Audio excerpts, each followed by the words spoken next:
Se on päällä. Terveisiä Australiasta. Tässä olisi vuorossa LiDAR-Face-niminen ohjelma, jossa ollaan tutkittu 2 valosensorin avulla kursorin liikuttamista. Ja esittäisin 2 eri ohjaustapaa siihen. Eli jos katsotaan sitä näyttöä, mitä siellä tapahtuu, ja jos menet vähän lähemmäs, että näkee sen koko näytön, mitä siellä oikein on ideana, niin meillä on keskellä yksi ympyrä, johon tuon kursorin pitää saada 3 sekunniksi, ja sitten ilmestyy toinen ympyrä, johon pitää piirtää se viiva. Ja ohjelma kerää siitä dataa, joka sitten tässä lopullisessa raportissa analysoidaan läpi.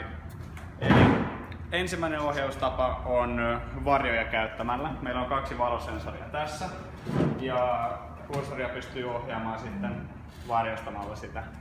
Eli kun molemmat on varjossa, me ollaan vasemmassa ylänurkassa, kun molemmat ovat valossassa, niin se on oikeassa alakulmassa.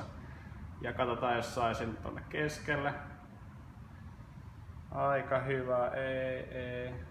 Tässä huomaa sen, että se on tosi paljon kohinaa tässä ohjauksessa, mutta aika hyvin. Suorat akselin suuntaiset liikkeet on paljon helpompia suorittaa, mutta heti jos se menee pikkasen sivulle, niin sitä heittoa on jonkin verran. Ja helposti unohtaa, että mihin suuntaan se kursori liikkuu milläkin näistä.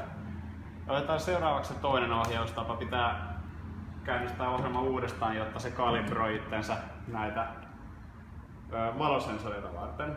Tai niin, taskulampuja varten. Eli meillä on yksi Nokian puhelin ja iPhone, jossa on molemmissa ledit, jota käyttämällä saadaan sitten, katsotaan saadaanko toi ohjelma vähän keskitettyä. Eli niitä käyttämällä voidaan valaista näitä valosensoreita ja sitten ottaa pois sen valon. Niin silloin, mä oon huomannut semmoisen, nyt on ihan eri olosuhteet kuin milloin mä otin eniten näistä näytteistä. Et silloin oli pimeä huone, mutta tätä huonetta ei saa pimeäksi, kun me ollaan kirkossa. Niin kokeillaan saada se sinne keskelle. Ja sitten piirretään sinne sitä viivaa. Että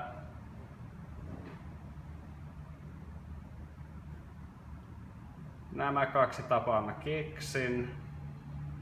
Ja oikeastaan loput olisi variaatioita näistä, että miten näitä valoja esimerkiksi käytetään hyväksi, mikälainen valaistus on. Ja kyllä tämmöinen yleisvalaistus toki hyvin siinä variotyylisessä ohjauksessa, ja tietenkin täysin pimeys on käytävä näillä taskulampuilla, että silloin sitä valon määrää saa paljon helpommin säädettyä ja siitä tulee paljon enemmän isompi skaala, jota sitten voi tuota vastusta muuttamalla saada juuri sopivaksi, että saa eniten irti siitä ohjauksesta. Mutta kuten huomaa, niin molemmat ohjaukset on tosi epäkäytännöllisiä hiirenkorvikkeena, ja lukekaa raportti, niin saatte tietää enemmän. Kiitos tästä.